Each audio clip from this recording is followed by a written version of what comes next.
Já passo aqui, então, a palavra ao nosso convidado, o professor Alexandre, e agradeço mais uma vez a sua presença. Mais uma, não. Boa noite, professora Jéssica. Também agradeço imensamente a presença nossa aqui nesse seminário. Queria parabenizar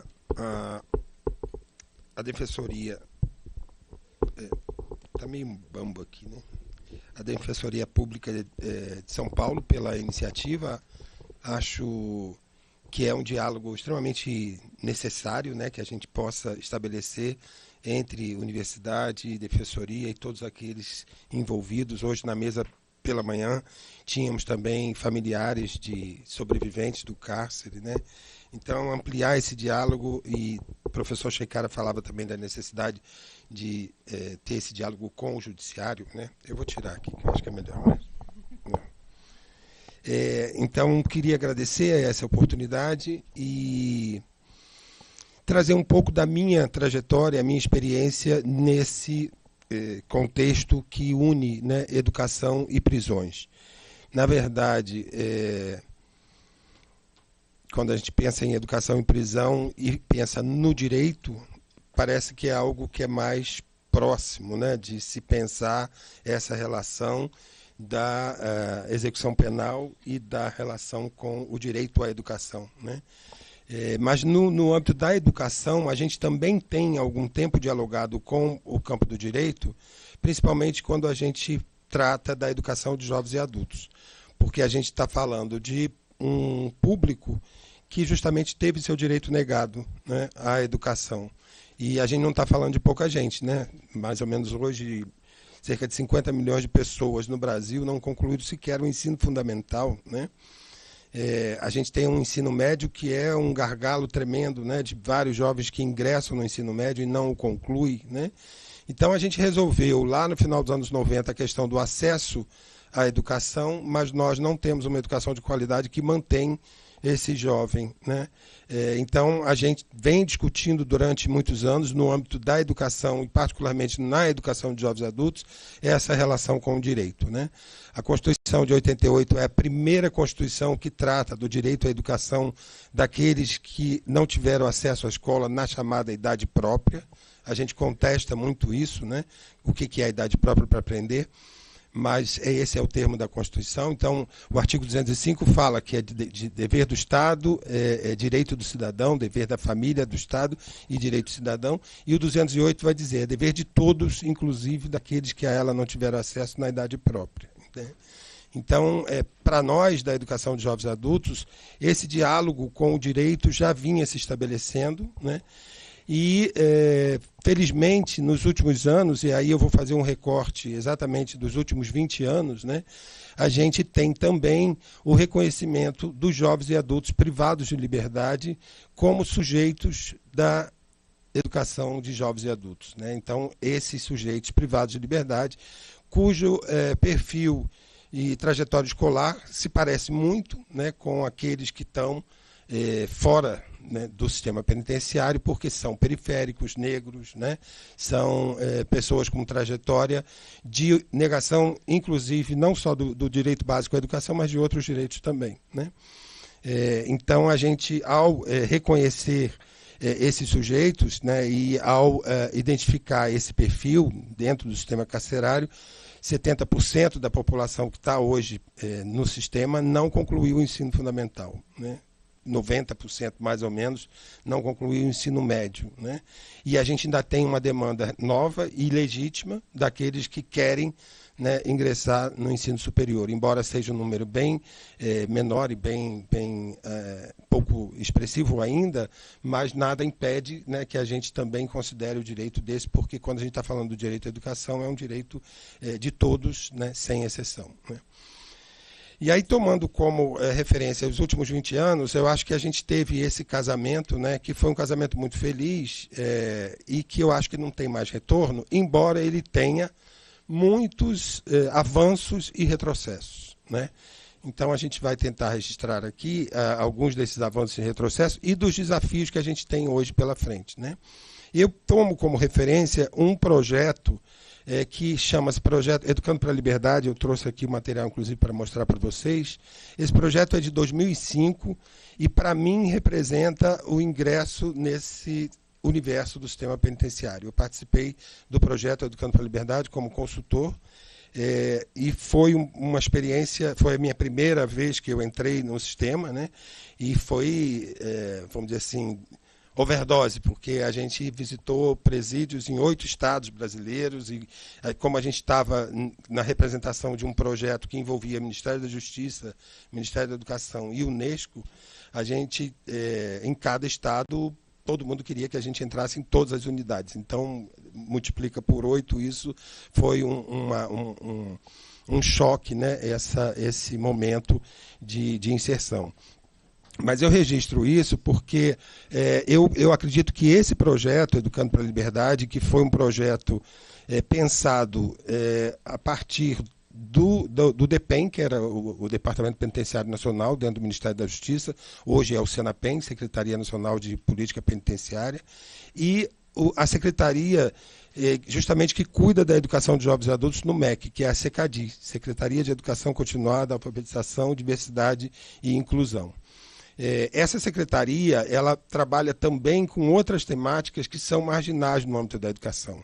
Então, educação quilombola, educação escolar indígena, educação de pescadores, de ribeirinhos, né? Então, é um pouco essa sobra, né, da sociedade que está inserida nessa secretaria. Então, justamente, esse grupo que estava em 2005 envolvido com essa discussão propõe esse diálogo, que é um diálogo inédito, né, entre Ministério da Educação e Ministério da Justiça. Por quê? O sistema penitenciário ele é descentralizado, né? Então, cada estado ele cuida do seu jeito e do modo que está organizado, da oferta não só de educação, mas das demais assistências que estão previstas na Lei de Execução Penal, né?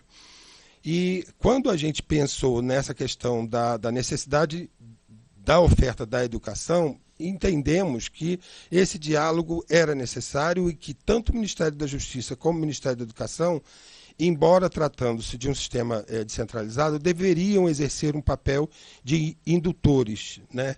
Eles deveriam promover também nos estados a aproximação entre essas pastas para que isso pudesse, de fato, se efetivar.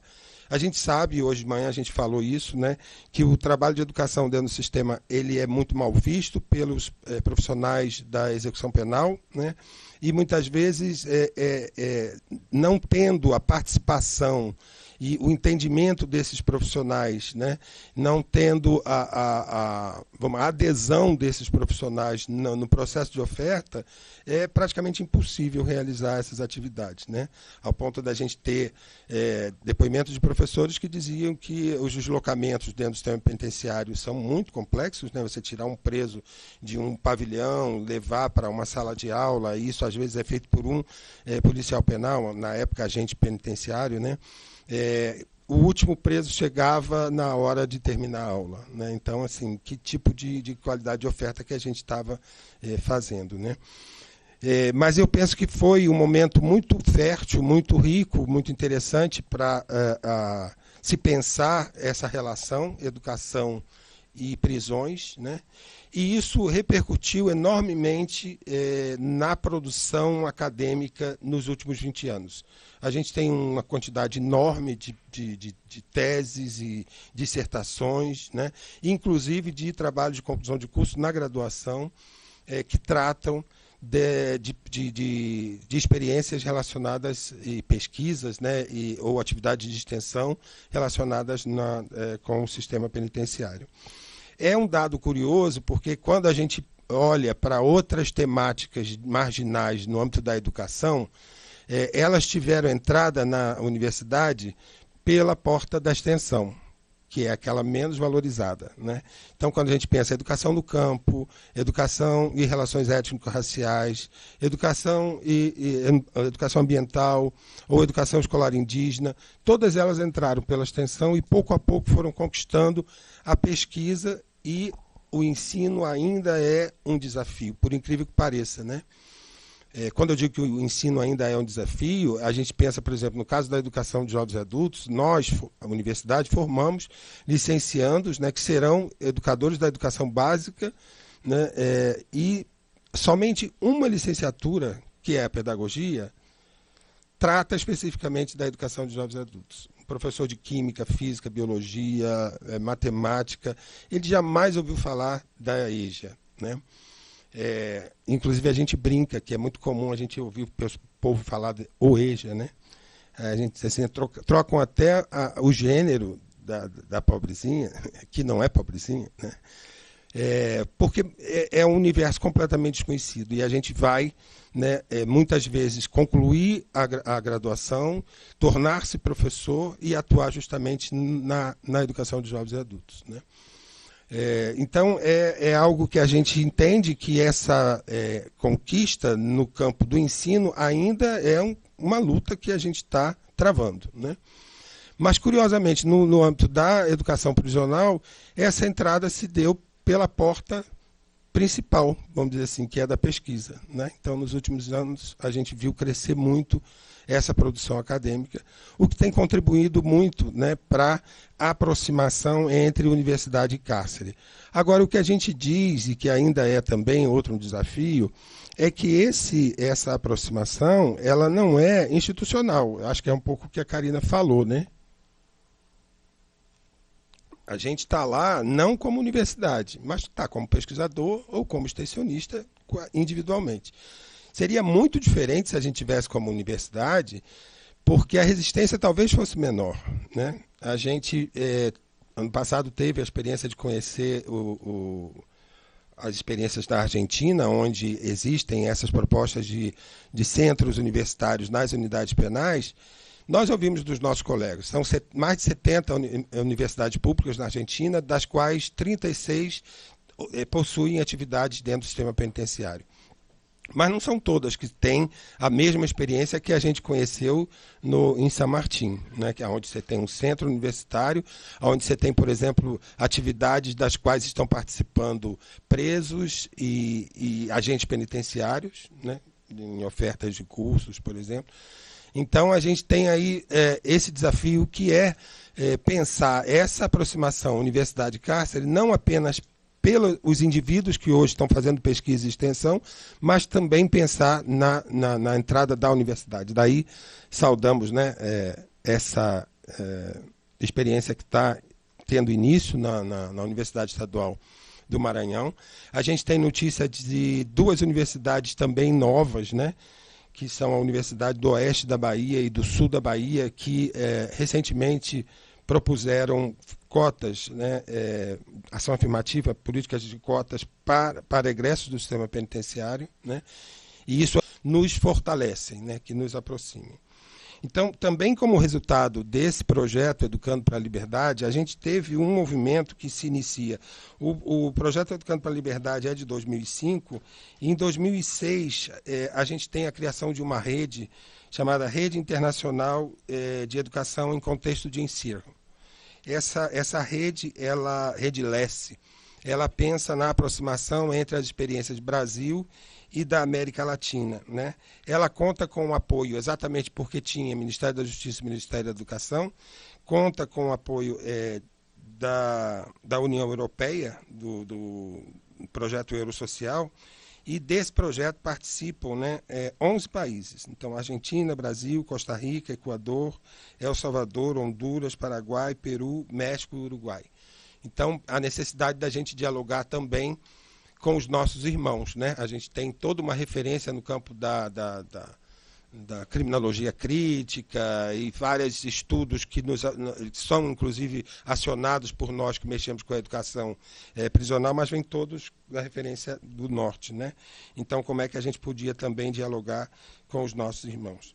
Então, com o fim desse financiamento do projeto Eurosocial em 2010, a gente começa a ter articulações em alguns países. E, no caso, o Brasil e a Argentina tiveram, vamos dizer assim, deram continuidade a essas articulações. Então, na Argentina, em 2010, é criada uma rede universitária nacional de educação em contexto de ensino, que chama Rede UNES. Até hoje existe, está bastante forte, né? E no Brasil, a gente teve, né, a realização, e aí contando com o apoio da Defensoria Pública do Estado do Rio de Janeiro, né, apoiou um evento que foi realizado em 2014, que tiveram à frente a Universidade Federal Fluminense, a Universidade Federal de São Carlos e a Universidade Federal da Paraíba, que era o Encontro Latino-Americano de Educação de Jovens e Adultos em Situação de Privação de Liberdade. Em 2019, a gente tem a criação da rede que eu represento aqui, que é a Rede REMIR, Rede de Estudos e Extensão em Contexto de Privação de Liberdade. Essa rede, ela reúne universidades, né, que estão trabalhando ou no âmbito da pesquisa ou no âmbito do ensino, dentro do sistema penitenciário, buscando justamente isso, tirar do isolamento, tirar dessa solidão esses profissionais, né, que estão ali, muitas vezes sem um apoio institucional, sem um apoio do local onde estão desenvolvendo suas atividades e com aquela solidariedade quase debochada dos nossos colegas de departamento que dizem assim, eu admiro tanto o seu trabalho. Né? Então, atuar em rede é uma forma da gente romper com essa situação. Né? E o que a gente tem feito como rede? A gente tem, por exemplo, no Nordeste, nós somos 9 estados, temos nos articulado em função das ações que estão sendo desenvolvidas ali. Nós temos uma proposta que a gente chama de conversatório. Isso nasceu no período da pandemia, então a gente começou de maneira remota, se reúne, elege um tema e faz esse conversatório, convida algumas pessoas, né, e tem dialogado em torno disso.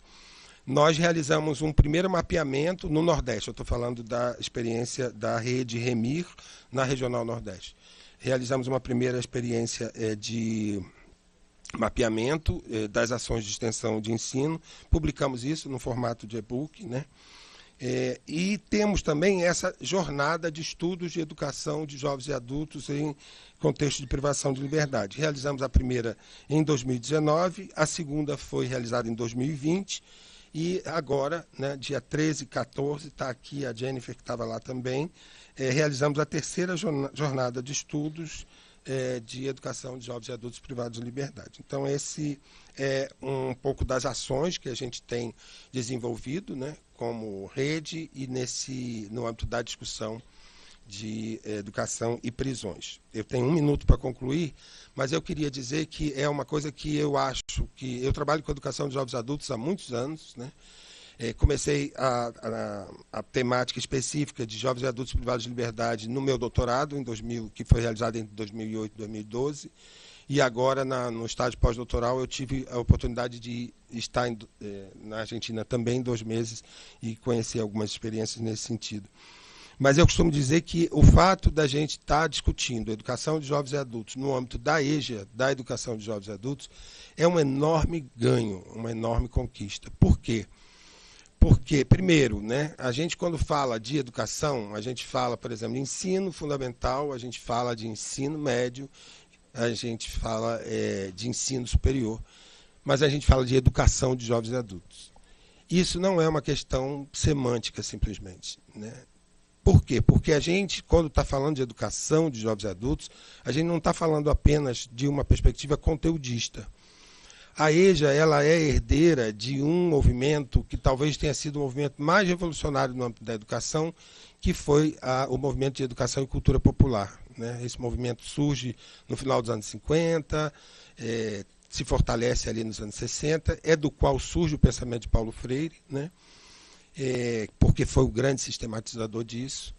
Mas é algo que nos coloca numa posição de luta, né, por uma educação de qualidade que não é simplesmente a escolarização. Então, Isabela, quando ela diz assim, a gente não está aqui só para escolarizar, que bom, né? Porque, inclusive, a escola, às vezes, nesse espaço tem muito pouco a dizer. E quando a gente pensa na perspectiva da educação mais integral, a gente tem muito a dizer, né? E quando a gente pensa, por exemplo, na crítica, que eu não sei se foi Bruno ou Patrick que hoje de manhã disseram, né, sobre a crítica que a gente faz a essa ideologia dos reis, né? A gente está educando para reeducar, reinserir, reintegrar, ressocializar, né? Tem um pesquisador na Argentina, que é o Francisco Carfó, que ele diz assim, se a gente pudesse falar de algum rei nesse contexto, seria uma rede de redução de vulnerabilidades afetivas, emocionais, culturais, né? E eu acho que eu penso que a educação popular, né, essa educação que não é basicamente ou unicamente a educação escolar, ela tem muito mais a trazer, muito mais a dizer, né, nessa perspectiva dessas reduções todas, né, de vulnerabilidades todas, né, que aquele indivíduo está vivendo, do que a educação escolar e conteudista, né? Então, para dizer que a EJA abraçou mesmo essa causa, porque ela tem movimentos muito bem estruturados no país todo, né? Nós temos fóruns de educação de jovens e adultos que lutam pelo direito à educação basicamente em todos os estados, e vamos dizer assim, essa absorção, né, dessa temática, como já vinha também aceito e tomado como sua luta, né? Outras vamos dizer assim, outros desafios, como no caso da educação do campo, educação quilombola, educação escolar indígena e tudo mais. Nós temos também hoje o desafio de pensar esse direito à educação, incluindo os jovens e adultos privados de liberdade. Então, é essa a minha contribuição.